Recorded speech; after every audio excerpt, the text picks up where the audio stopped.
आज मी बनवली होती शेपूची भाजी, जी की खूप जणांना आवडत नाही, पण अशा पद्धतीने एकदा कराल तर ती सगळ्यांना आवडेल हे नक्की. त्यासाठी इथं मी मिक्सरमध्ये मिरची, लसूण आणि जिरं बारीक करून घेतलं. नंतर कढईमध्ये तेल घातलं आणि हे वाटण तेलामध्ये घालून व्यवस्थित परतून घेतलं. इथं भाजी बारीक कापून स्वच्छ धुवून घेतलेली आहे. मिरची व्यवस्थित परतल्यानंतर याच्यात मी भाजी घालून घेतली आहे.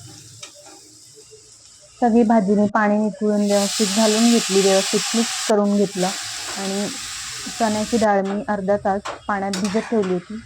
ही डाळ सुद्धा ह्याच्यात घातलेली आहे आणि व्यवस्थित मिक्स करून घेतलं आणि भाजी मी फास्ट गॅसवरच शिजवून घेतलेली आहे.